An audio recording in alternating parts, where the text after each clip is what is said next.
Welcome to the 2015 John Molson MBA International Case Competition. My name is Margaret Novak, and I will be the coordinator for the presentation of the Porto Business School from Portugal. First, I would ask that everyone please turn off any electronic devices and cell phones. I will now kindly ask our distinguished judges to introduce themselves. Ladies first.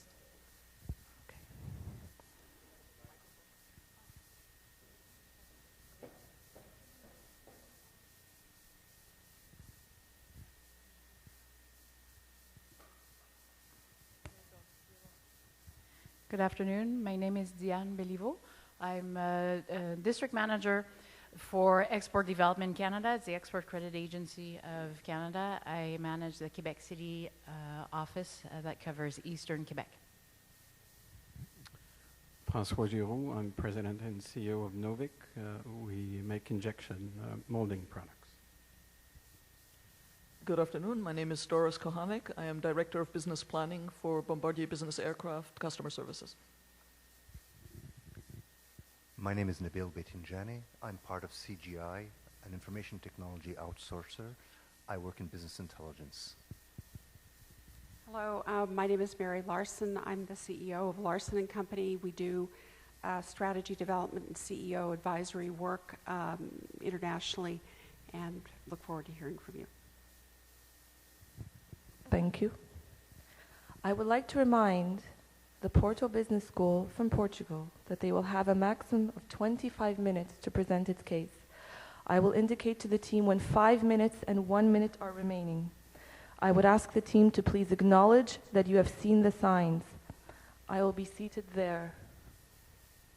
After the presentation, the judges will have a maximum of 15 minutes for questions. I will indicate to the judges when 1 minute is remaining. If I may, on behalf of everyone present here, watching online and myself, we would like to wish you the very best of luck. Bienvenue au cours international d'études de cas MBA de John Molson 2015. Mon nom est Margaret Novak et je suis votre coordinatrice pour la présentation de Porto Business School de Portugal. S'il vous plaît, éteignez tout appareil électronique ou téléphone cellulaire. Merci et bienvenue à nos juges qui se sont déjà présentés. Je veux souligner à l'École de gestion Porto de Portugal que l'équipe a un maximum de 25 minutes pour présenter son analyse. Je vais signaler à l'équipe lorsqu'il restera 5 minutes et puis encore quand il restera 1 minute. J'aimerais demander à l'équipe de m'indiquer s'ils vont bien vu le signal. Après la présentation, le panneau de juge a un maximum de 15 minutes pour les questions. Toutes les personnes présentes et moi, ainsi que les gens qui nous regardent virtuellement, nous désirons vous souhaiter la meilleure des chances. You may now begin your presentation. Vous pouvez maintenant commencer votre présentation. Merci.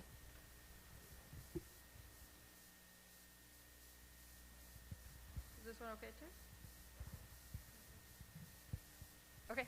Well, we'd like to start off by thanking you very much for being here this afternoon. We're very excited to be here as well to present our recommendation to you. To start off, we'll be presenting as an external consulting team for the sake of this competition, PBS Consulting, presenting to the board of Marco Polo. Before we begin, I'd like to introduce the rest of my team. This is Pedro Costa, Pedro Silva, Anna Moraes, and I'm Alana Baker. So through the process of this presentation, we'll be running you through key areas that we're going to talk to you about. First, we'll identify the problem that your company is facing, as well as the key issues affecting your company right now. Anna will then run you through a thorough analysis of your company, as well as the industry. Then we will, of course, present our recommendation and the alternatives to you. And then the financials, risks, and implementation plan will also be presented. So your company right now must tackle many different factors to ensure its growth.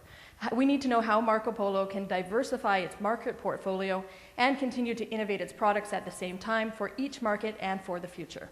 And in order to do this, we've identified 3 key issues that we believe you need to tackle. The first is international diversification. We need to make sure that your company can grow in developed and emerging markets, as well as in existing and new markets you're already in and new ones to look at. Now, both of these markets are going to have high risks or slow growth, and so in order to mitigate your risk, we need to find a way to balance that. Also, we need to find a way for for you to make sure that your home market of Brazil is protected. There are urban protests there right now, as well as economic stability and a decreased GDP, so we need to find a way to mitigate that for you. As well, we need to look at technology and innovation. The trends going forward are green and sustainable, especially in a vehicle industry like yours. As well, there's changing technology, and the needs for all these things vary by region, and as you are global, the needs are going to have to change depending on the market you're in. Now, for an analysis of your company and the industry, I'll pass it to Anna. Thank you, Elena. Now, before going through the recommendations, we are going to present our view of your present situation of your company at this moment. So, you are a company that you are the largest Brazilian manufacturer of bus body. You are now accounting to 7% of the world market, and you have tripled your top line revenue and quadrupled your profitability in the last years. How are you doing this at this moment? You are partnering with lead players in different countries, and with that you are becoming able to gain a strong foothold in a market and leveraging at the same time your technical advantages in each of those local markets you enter. If we analyze the situation in your country, in Brazil, we can see that it's experiencing an economic turmoil at the moment. So if we look at the political level, you are having a significant policy uncertainty at this moment. If we look at the economic level, we can see that the GDP growth is falling the last 3 years by 3%, and they are predicting a recession to your country in this moment. If we look at the social level, we can see that the populist demonstrations that are existing against the Brazilian government's decision of increasing bus fares are spreading at the moment, and also the population is fearing reform reversals. If we look at the technological level, it's important also for your business, we can see that there are new innovative technologies at the moment, and there has been a rapid development of bus transportation. Finally, if we look at the legal level, we can see that in your country there are serious market regulatory issues. So overall, industry is growing. Is small to flat in most developed countries. So we can see that the environment is really, really competitive, and the global production of buses equals almost 142,000 units in the last year. And the lead markets are China, which account for the most production of units, followed by India and Brazil. The industry grew at an annual rate of 4% in the last few years, and most of the growth comes from Asia-Pacific regions, mostly China. China accounts for the most important producer. So alternative fuel technologies are gaining attention and are creating also a new generation of buses. If you look at your value chain, you can see that the strategic acquisitions that you have been made over the time, the joint ventures you are engaging in, and the technology licensing are allowing you to assess a variety of complementary assets within your global value chain. So in your company, you have an R&D department where you develop all of your technology. Then you design all of your products. You have the whole responsibility for doing this. Then you also manufacture, and you manufacture here the body and the chassis, and you have 16 plants for in Brazil and 12 overseas. And 55% of your production is made outside of Brazil, of your country. Then you will sell to companies and governments, and in the end you have an after-sales services, and within 36 hours you answer to your requests you have from your customers, so you have a very quick response. Globally, your main competitors are the Chinese. And here we can see that Chinese firms are aggressively entering the market and are competing through low-cost manufacturing. The players from emerging economies are gaining share in this market. We can see the two main companies, Chinese companies, are Yutong that have 25% share of the market, and the other one is Linglong with 20% of the market. In Brazil, your company is the leader in your segment. So let's now look at your core competences and try to see how you differentiate from your competitors regarding your competences.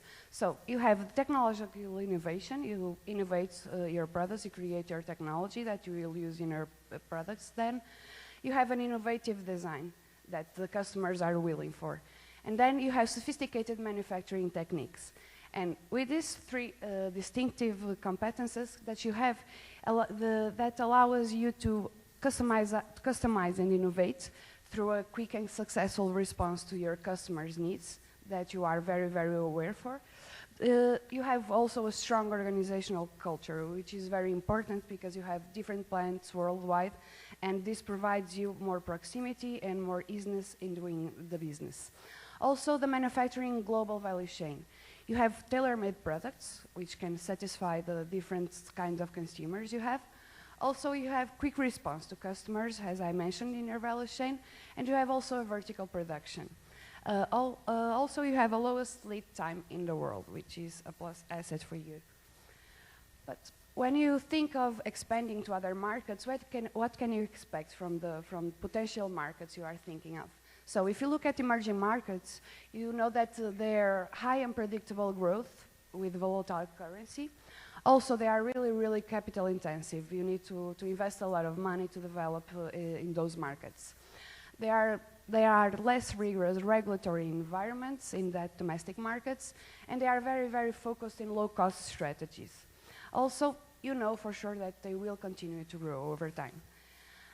On the other hand, if you look at the mature markets, you know that they are political and economical much more stable, but on the other hand, they have a low future growth.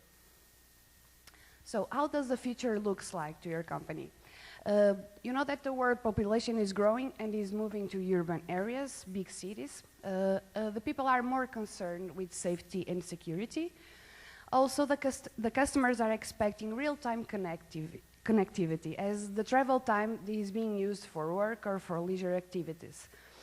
Finally, the customers demand clean and efficient fuel technology. So this is if you look at these trends, we can define a strategy that is going to meet this trend, which is possibly going to guarantee a better growth for your company. So summing up, we can see that the strengths that your company has, you are innovative and you are a pioneer company.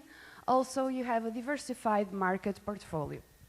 You make tailor-made products, as I mentioned, modular production, and you have an innovation center.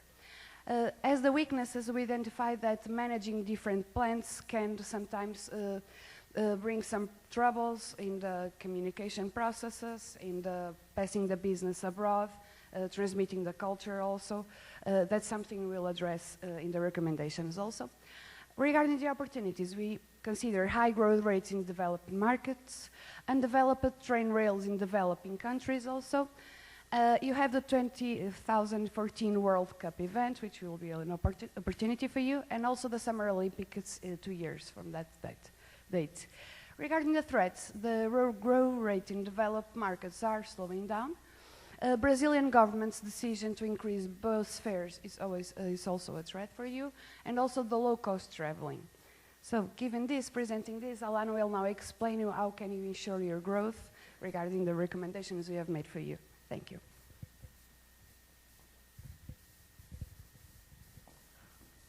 Okay. So as I mentioned earlier, we identified these 3 key issues that we believe you need to tackle.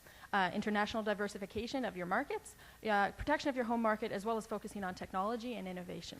And the first strategy I'll present to you is regarding your international diversification, as it is quite complex, so we should go through it first. So we evaluated a number of markets that we think that you should perhaps focus on, and we broke these down into 3 categories. Your existing developed markets, your existing emerging markets, as well as new markets in both categories. In your existing developed markets, we looked at Canada, the United States, Australia, as well as Brazil. In existing emerging markets that you're already in or have considered looking in, we looked at India, Egypt, China, and other areas in Asia. In terms of new markets, we evaluated Europe as well as Africa, which is a market you're not in yet. Once we looked through these, we decided that Europe and China could be eliminated basically right away. In terms of Europe, there's too much competition there. Your company has made it quite clear that you're not interested in entering this market right now. And China is much the same. It's a very difficult market to enter, especially politically. We don't have partnerships set up there, and there's quite a lot of stiff competition in that market. India is a market that we think you should continue your current strategy on. You have a very strong partnership there, so we believe you should continue along the path you're on because it is a very important market for you. In terms of Egypt and some other Asian countries, they're good markets for you, but they're very risky. So you are in them, but we wouldn't recommend that you enter too many similar markets like these. although you should continue your strategy, and we're mitigating the risk in these countries by developing more in more stable countries as well.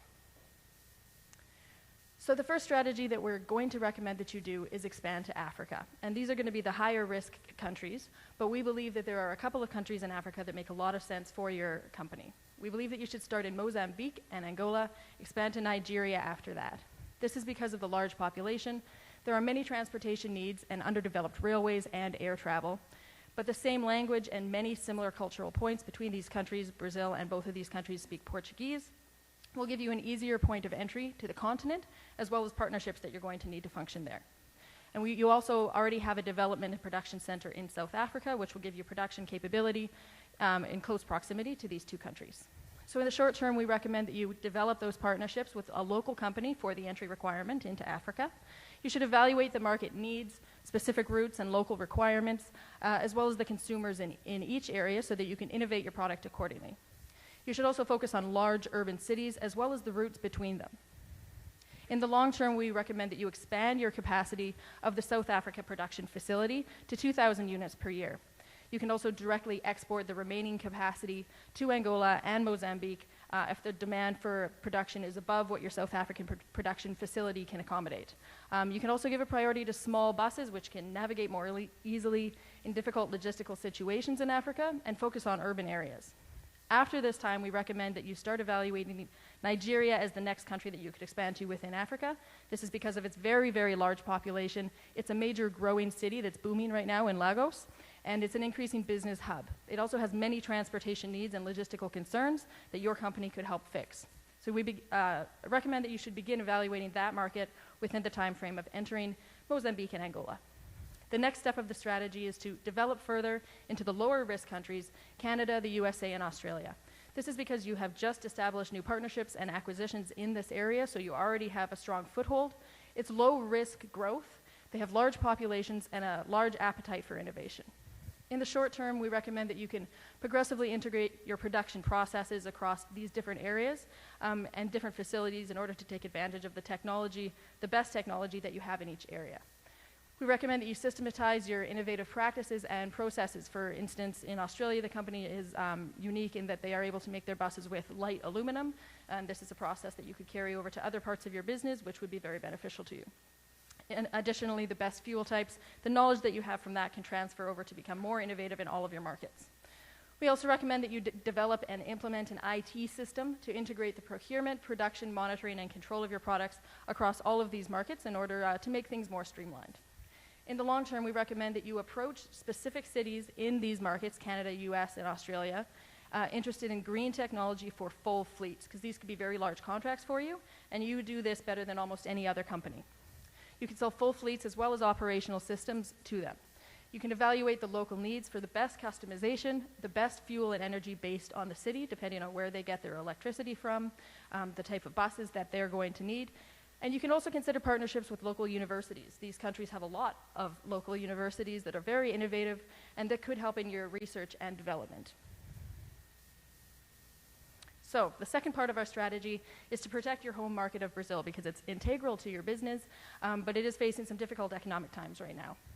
So in the short term, one of the things we recommend that you can do is form partnerships with two major events that are coming up in Brazil, the World Cup and the Olympics. We recommend that you approach organizers, local authorities, as well as participating teams, because you can provide for them innovative and customized buses better than anyone else for the athletes and the teams. So these buses can have Wi-Fi, beds for long travel, transportation for their equipment, as well as a higher level than luxury and comfort as you might normally sell in Brazil. You should also focus on the major cities for travel otherwise. So focus on the major routes between Sao Paulo, Rio de Janeiro, etc. And you can get innovative on your engines. So you can find more efficient fuel methods and develop buses for alternative energy sources here. To lower the cost of operation and help tackle the problem of the raising bus fares, you can make it cheaper to operate your buses by using better innovative engines. And you can also lobby local governments for energy efficient subsidies and incentives, which will give local municipalities incentive to buy your buses and help tackle the problem that you're facing with the higher bus fares. In terms of intercity transport in Brazil, your customers are to mid to low level income. You have a competitive advantage in that your bus travel is a lower cost than flights, and there are fewer developed railways and roads, as well as quick and flexible processes that they're looking for. There's also lower turmoil than in the urban market currently, so this is intercity is something you should focus on more now. You can evaluate your specific route needs.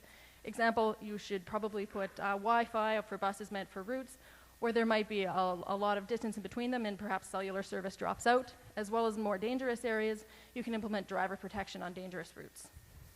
In terms of the urban market, for city buses, we recommend that you have connectivity with urban transport systems. So this will help with fleet management, scheduling, and maintenance for the people who end up buying your fleets. As well, you can focus on comfort. So you should have high efficiency air conditioning, Wi-Fi, etc., as this is what consumers are wanting in bus travel. As well, you can focus on energy efficiency, building more energy efficient engines, as well as with light materials such as aluminum. You can also focus on minibuses, as this is a growing demand. There's a higher demand for these as they're reliable and lower maintenance, and cities who buy them can reach more routes that only require smaller buses, and in this way you can market to newer markets.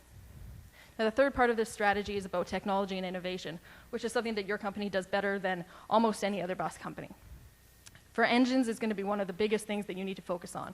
You can find the best fuel and energy type for the region that you're selling in. So this could be natural gas, regular fuel, electric, or hydrogen cell.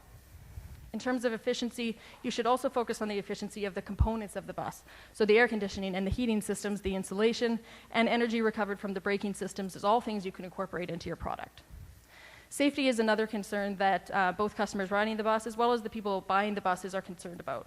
So in terms of security, you could look at, as you are going to some more dangerous areas, enclosed driver protection in order to keep the driver safe, as well as an emergency or panic button to lock the doors and contact police if there is a situation on the bus. As well, you could look at technologies for X-ray and detection in high danger areas. In terms of crashes, we recommend that you look at building your buses with more shock-absorbing components, as well as crash detection technology that's becoming more prevalent in cars. We believe you could also implement this in buses to increase safety. And IT is something that you're going to have to focus a lot on as well. We recommend that you develop systems for the central monitoring of buses for integration into city systems. This will be a big selling point for municipalities to buy your buses. As well, you can implement IT for yourself internally, for monitoring and prediction of maintenance, for ease of that after-sales service, which you're already very good at, but would help you streamline that. As well, this will help with the interconnectivity of the consumer. So the consumer is looking for the Internet of Things. So you can put GPS on the buses, Wi-Fi inside, and link everything together in order to make everything more streamlined for the people who are actually taking the bus at the end. Now, of course, we've broken down the financials of our recommendation, and I'll pass it to Pedro to tell you about that.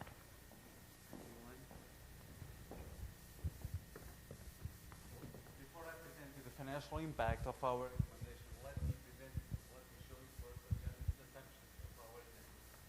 First, we consider that South-Africa production facility has a yearly capacity of 600 units per year and will be expanded to 2,000 units. Second assumption is the IT system that will integrate all our production worldwide will increase your efficiency in 20% in 2020. The investment in research and development will represent 4% of your revenues, and for the financial analysis, we consider a profit margin of 11%. So in terms of the investment that you need to make to implement this recommendation, you are going to invest in the expansion of South Africa facilities, develop and implement the IT platform, the IT system, to develop partnerships and market evaluations in Africa, sponsorships and marketing in Brazil, and research and development. In total, this investment will represent around 600 million reals. These are our estimations for the evolution of your revenues from 2013 to 2020. In total, your revenues will increase 1.5 times, and your net profits will increase 1.6 times. In terms of the financial impact of this project, as you see, the free cash flow will increase considerably, and the NPV of this low-risk project is about 640 million reals. So now Pedro is going to present you the analysis of the risks and the implementation plan of our recommendation. Thank you, Pedro. So Obviously, any strategy is exempt of risks. Our is not. Also, we broke down the three major risks that you might face implementing our strategy. The first one, obviously, the Brazilian government tax increase might reduce the urban consumers and reduce our sales. We believe that you mitigating that with your new efficiency program based on new clean technologies will help the mobile operators to reduce the price of the tickets. The second risk we identified for you was the joint ventures. Always carry some risk, but you are very good doing that. You're already doing that during all your expansion programs. You have a huge experience in establishing, and you have a team that defines your partnering culture, that is to grow with your partners. This is part of your culture. The other risk was concerning the emerging marketings are economical and stable, but you are mitigating that by the fact that you have a wide market portfolio on your strategy. On the implementation plan, as my colleagues already spoke a little bit about this, but this is just a resume. You will be evaluating Mozambique and Angola during the next year, their necessities, that you could bring to that market. After that, you will start to find partners. This is a very important step for you. Of course, evaluating increase of South African plant capacity. That will be the plant that will be supporting your sales on this market. After that, start evaluating the Nigerian market. On the home market, you should evaluate the possibility of having a partnership with the World Cup organization, also with the Olympic Games. And on tech innovation, you should integrate your IT platform for production right away. Start doing that, and in order to reduce your costs. Also, you will be developing and implementing new safety technology. That is a huge trend that you need to meet. So in order to resume our strategy for you, I will ask Elena to come on stage. Thanks very much. So I just want to summarize by going over again the three key points that we think you need to address that we believe our strategy does. International diversification of your markets in order to mitigate the risk between high growth but risky markets and low growth but stable markets, as well as protection of your home market in Brazil, which is integral to your core business.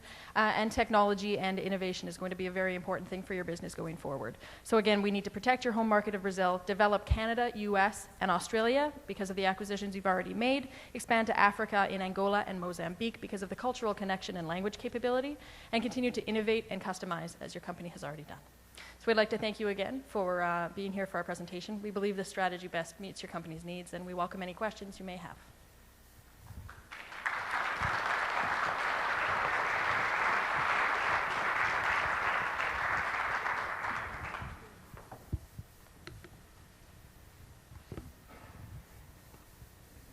Thank you very much for the presentation. I am very interested in your proposal to expand in Africa or to sell to specific African countries. I've thought about it before, and I have a lot of concerns about some countries in Africa, one of which is Angola. And I read a couple of weeks ago that Angola is on one of the Economist top 10 list of worst countries to do business in. There's high levels of corruption in the government, nepotism also in the government. How do you recommend that I go about those concerns and those issues in this specific market? That is a great question that we anticipated and discussed. Well, we recommend you to be really aware of those questions that are a reality in Angola. However, due to your close to the same language that you have, the Portuguese, and due to also a lot of cultural proximity between Brazil and Angola. And in addition, I can say that there are a lot of Brazilian companies that are already in Angola.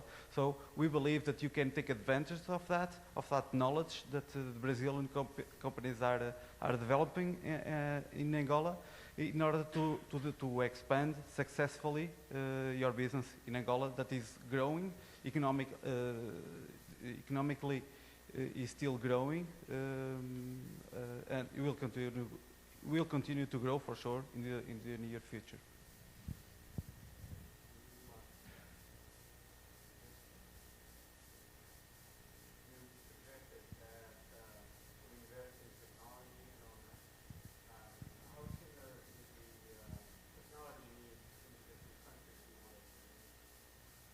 Yeah, the needs are substantially different. Your company has a very good model for modular construction as well as innovation in order to meet the needs of all the different countries. So for example, in the developed countries that you're going into now, those countries are going to require a lot more fuel-efficient vehicles. They're going to have a bigger demand for comfort, Wi-Fi on board the vehicles, as well as systems to operate the fleets. In some of the more developing nations that we're recommending you expand to, the demand for those kind of technologies won't be as high. So they will be looking for more low-cost vehicles, likely that they won't require Wi-Fi or a lot of luxury components, but they're both profitable markets. So we believe your company has to be in all of them and be innovative so that you can meet the needs of each one. Your recommendation about expanding into Africa is very interesting. I mean, we already have the presence in South Africa. Right now, our South African production has really been, it's pretty much flat, 300 units or so per year. We had a little bit of a bump from the World Cup, but should we be looking at South Africa itself as a market, or are you just looking to produce in South Africa and export from there? We believe the first market that you should try to go to in Africa are the countries with the similar culture and the language, so Mozambique and Angola. But we're anticipating that those countries are going to be entrants into that continent for you. So one of the countries we recommended after is Nigeria, simply because of the huge population and a lot of logistical needs. But it's definitely possible that after that point, South Africa also makes sense to continue to expand after you have that foothold in Africa. You talked about investing in IT systems to drive efficiencies. You talked about certain numbers on one side, how much investment we have to do, and on the other side, a percentage of 20%. How does that translate from a numbers perspective and revenue perspective or costs? Well, in terms of the costs, in terms of the investment in research and development, we consider the reference values for the research and development. In average, an American company invests about 5% in terms of research and development. We were a little bit more conservative for the investment. Due to the impact of these investments, or the impact of the investment in the IT systems, we were really conservative in the estimations of the increase in the efficiency. It's an increase of about 2.5% per year. So in 6 years, this will represent 20% of increase in terms of the reference. That was our assumptions for the calculations. I was quite interested, and in fact, I'm intrigued by the fact that you were thinking, recommending that we go so seriously into Africa. You didn't talk about India at all, and our important joint venture with Tata, which appears to offer, I mean, it's already an established JV, and the country appears to offer a great deal of growth potential. So I didn't hear much about that in the presentation. So if you could explain your point of view, that would be helpful. Yeah, we mentioned it briefly, but we think your strategy in India is very good right now, and we think you're on the right track because you already have that partnership there. Your growth has a lot of potential there, but you've already taken most of the steps that you need to continue with that. It's a strong partnership with a lot of trust. India is a huge growing market, but we believe that prior to you discussing this with us, you already have a very solid strategy in India, and so we didn't need to make many more recommendations for that. In the NPV calculations, can you tell me what cost of capital you have assumed and the reason for that choice? Well, we considered 15% of the cost of capital, and the reasoning is due to the growth of the Brazilian market, despite the fact that at this moment the economy is slowing down, but there are a lot of capital available. So the cost of capital shouldn't be higher than 15%. You suggested that we phase away on some of the current markets and emphasize in Africa and put more emphasis on the home. All this will have a significant impact on our supply chain. So could you talk to 3 of the elements of our supply chain that we'll have to revisit? Can you repeat, please? I didn't understand all. You're exiting markets, you're entering others. We have supply chains that is worldwide as well. So that will have an impact on our supply chain. So I'm asking you to describe 3 of the elements of our supply chain that you believe would be most impacted. When you enter the new markets? Whatever. Okay. First of all, in some plants, in some countries, you are not manufacturing all the pieces. I can explain. In some countries, you are only conceiving the chassis, and another one you delegate that. Probably you will have to adapt that depending on the country you are entering. That's the first one. The second one is regarding the sales. In some countries, your primary consumer could be private companies, while in the other ones you could be selling directly to the government, which would imply a different treatment. The third one could be the design of the products. You will also have to adapt. The design the manufacturer is always implicit. If you want to customize, and if one of your strength points is the fact that you tailor your products to your consumers, that would imply changes in the most part of your value chain. The design will be specifically targeted to the end consumers. For instance, in more developed countries, they are looking for different things. The customers are looking for different things.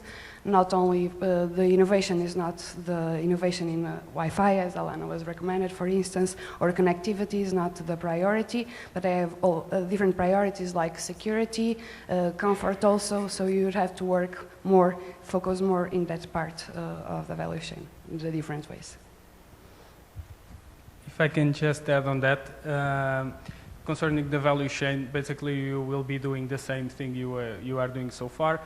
All of your suppliers are already global suppliers, so we believe that you will be having no trouble in increase your operations in Africa. You identified 3 broad strategies to tackle both domestic and international market and technology.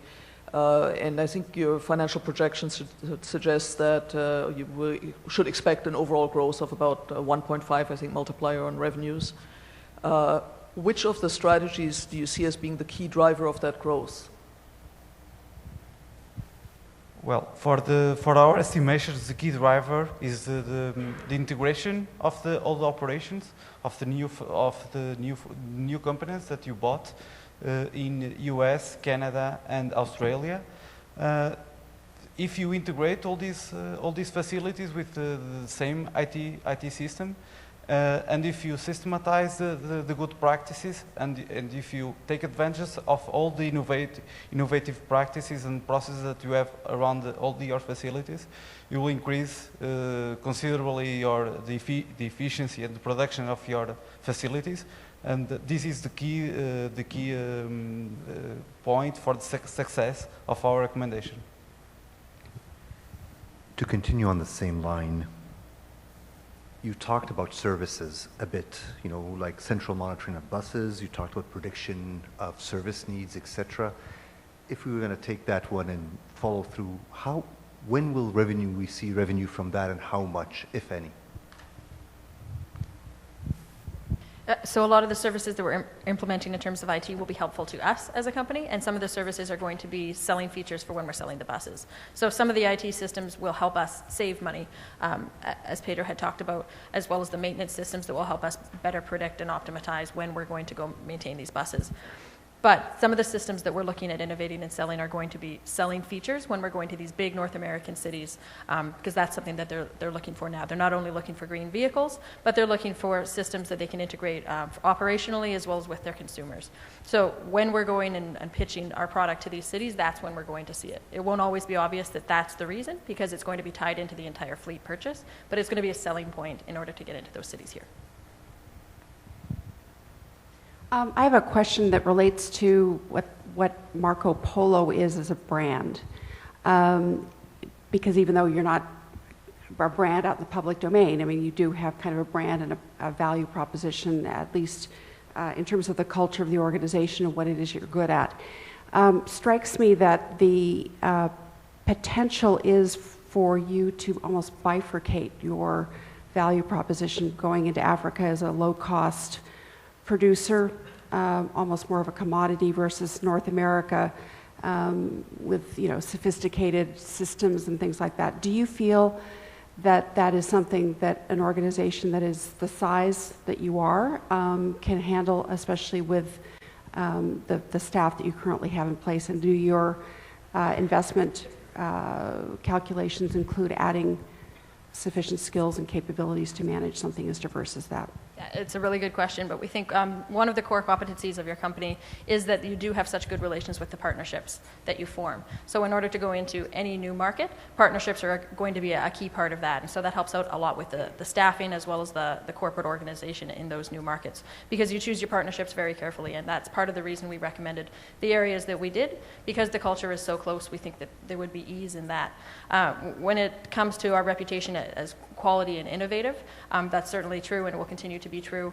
It will just be different depending on the expectations of the market. So Canada and the US have very high expectations for the quality of a product. The expectations in other markets you're going to are a little different, but you'll still meet the high expectations of that market. So no matter where you are, you'll be perceived as being high quality. I'd like to ask you to be a little bit more precise on when you talk about approaching U.S., North American cities to see what their needs are. I can spend a lot of time knocking on a lot of doors in North America and Australia. How do you more specifically recommend that I do this? In terms of the needs, depending on the type of fuel, or more specifically? On your line where you say approach cities in North America and Australia to see their needs for buses. Right. To expand in those, or to expand in those markets where we're in already. Right. So we think that one of the main areas for potential is to sell entire fleets to these cities. And a lot of cities right now are turning over their old bus fleets that are not very efficient, and they're not running on the right energy source, and they're not meeting the needs of the city. For instance, if I were to try to sell a fleet of electric buses in Calgary, it might not be as well received because Alberta gets most of their electricity from coal. But if I were to sell a fleet of electric vehicles in Ontario, it would be more well received because of hydro. I understand that, but how do I approach, do I have a criteria selection? How do I know which cities to approach? Right, so we think you would obviously have to have staff and an organizational team in order to do that. Criteria would obviously be that they have a high functioning and a large population with a high functioning transportation system already in place, the age of their current fleet of their buses, as well as how much a percentage of their transportation system is buses and how much is light rail. Additionally, depending on the weather, would even be a factor to consider. Some cities are going to need different innovation in terms of getting around in the winter, whereas others won't. So that's something that you can pitch as an innovative product to those cities.